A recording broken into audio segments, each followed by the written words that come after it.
আসসালামু আলাইকুম। কেমন আছেন সবাই? আশা করি যে যেখান থেকে আমার ভিডিও দেখছেন সুস্থ আছেন, ভালো আছেন। আজকে একটা ঝটপট নাস্তার রেসিপি নিয়ে হাজির হয়ে গেলাম আপনাদের সাথে শেয়ার করার জন্য। বিকেলে অথবা সকালের নাস্তা হিসেবে বানিয়ে ফেলতে পারেন এই রেসিপিটি। বাচ্চারা ভীষণ পছন্দ করবে এই খাবারটি। টিফিনেও বাচ্চাদেরকে দিতে পারেন এই নাস্তাটি বানিয়ে। আমার ভিডিওগুলো যদি আপনাদের কাছে ভালো লেগে থাকে তাহলে প্লিজ চ্যানেলটিকে সাবস্ক্রাইব করে চ্যানেলটির পাশেই থাকবেন। আর খুব বেশি ভালো লাগলে একটা লাইক দিয়ে দিবেন। আশা করি আজকের রেসিপিটি আপনাদের অনেক ভালো লাগবে। তো চলুন আর কথা না বাড়িয়ে মূল রেসিপিতে চলে যাই। এখানে আমি সব উপকরণগুলো নিয়ে নিয়েছি। 1 প্যাকেট নুডলস নিয়েছি, একটা ডিম নিয়েছি এবং অল্প পরিমাণে চিজ নিয়েছি। 2টো পেঁয়াজ, 2টো কাঁচামরিচ, একটা রসুন, 1 চিমটি লবণ এবং 1 চিমটি হলুদ নিয়েছি।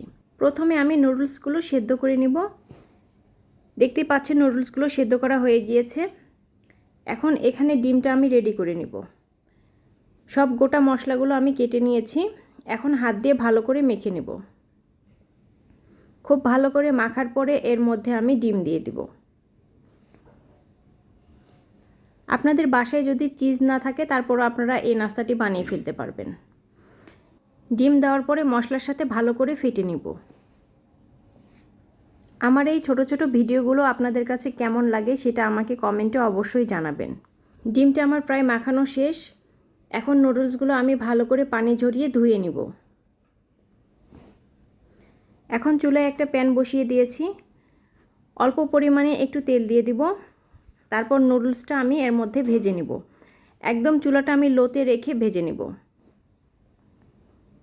এখন নুডলসের মশলাগুলো আমি দিয়ে দিব। 1 মিনিটের মতো আমি এটা ভেজে নিব। খুব বেশি সময় ভাজার প্রয়োজন নেই।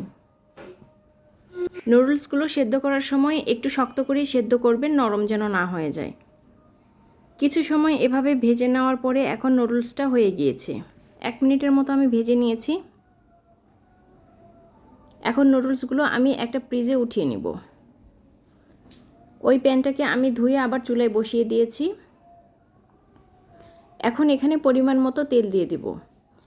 এখানে আমি 3 চা চামচ পরিমাণ তেল দিয়েছি। তেলটা কিন্তু খুব বেশি দিতে যাবেন না, তাহলে ডিমটা ভাজ করার সময় ভেঙে যাবে। ডিমটা দিয়ে দিলাম। চুলাটা আমি একদম লোতে রেখেছি। ঢাকনা দিয়ে ঢেকে দেব, ডিমটা যেন একটু সেদ্ধ হয়ে যায়।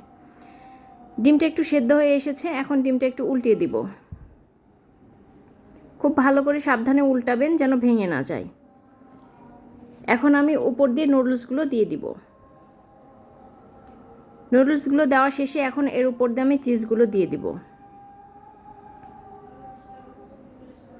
এখন ডিমটা ভাজ করে দিব। তারপর কিছু সময় এটা রান্না করব। খুব বেশি সময় রান্না করা যাবে না, তাহলে নিচ থেকে ডিমটা পুড়ে যাবে। কিছু সময় পর এখন চুলাটা বন্ধ করে দিয়েছি আমি।